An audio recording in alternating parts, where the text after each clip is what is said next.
A single human eye stares into the void. The pupil dilates, tracking the flicker of jagged blue light bouncing off the cornea. It is a sterile, artificial glow. Below the gaze, a thumb moves in a repetitive, rhythmic arc, swiping upward with mechanical precision. There is no pause. There is no reflection. Only the relentless pulse of a feed that never ends. The world around this eye is a blur of motion. A crowded street, the press of shoulders, the sharp strike of heels on concrete. Yet, the person walks with a tilted head, eyes locked onto the glass, navigating by peripheral instinct alone. They are physically present, moving through the city, but the interior is hollowed out. Every step is an echo. The connection to the world is severed by the screen, replaced by a stream of data that demands nothing but keeps taking. The focus is not a choice anymore. It is a commodity being auctioned away in real time. The crowd surges forward, a sea of faces all tilted downward, all trapped in the same silent, blue-lit trance.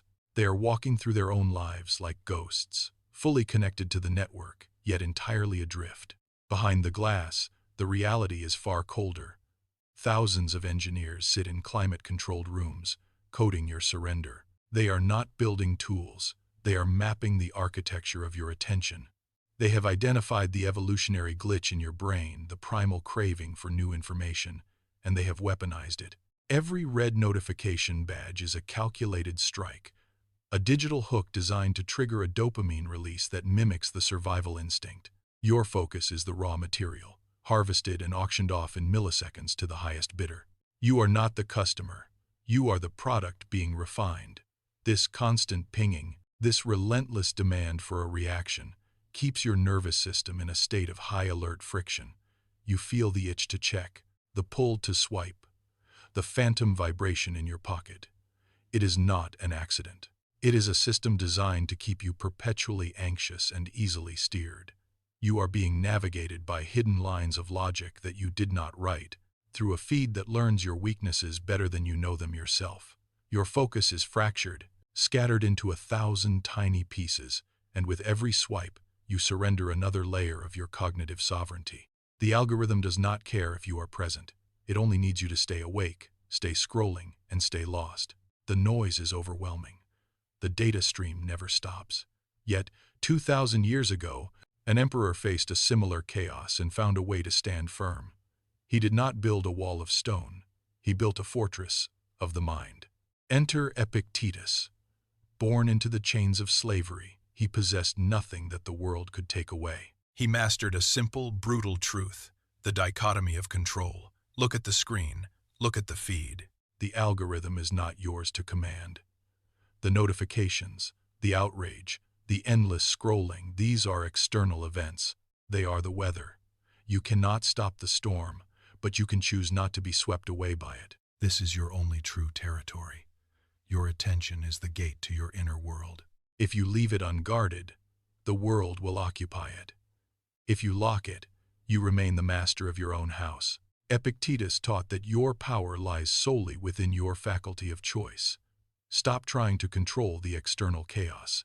Stop trying to fight the algorithm on its own terms. Instead, turn inward. Treat your mind like a fortress. Guard the gates. The battle for your focus is not fought in the cloud. It is fought in the silent space between your thoughts, where you decide what matters and what is merely noise. The rebellion begins with a single decisive move. Remove the access. Locate the apps that harvest your attention and delete them. Do not hesitate. If you must keep them, bury them deep inside hidden folders, buried under layers of submenus where your thumb cannot reach by instinct. Create friction. Make the path to distraction so difficult, so painful, and so slow that your brain refuses the journey. Every extra click is a victory for your autonomy. Now, carve out your sovereign hours. The first hour after waking and the last hour before sleep belong to you, not the machine. Leave the screen in another room. Lock the door if you have to. Take a pen. Touch real paper. Let your ink mark the page without the interference of a digital signal. This is not a suggestion. It is a defensive strategy. Practice ruthless unsubscribing. If a source does not build your wisdom, cut the cord. Sever the connection. You are pruning the garden of your mind. removing the weeds that choke your clarity. Every time you turn off the notification, you reclaim a piece of your focus. Every time you choose silence over the feed, you strengthen the walls of your fortress. The algorithm cannot script a life it cannot reach. Guard your gates, close them tight, reclaim your silence. Marcus Aurelius once wrote that you have power over your mind, not outside events. Realize this, and you will find your strength.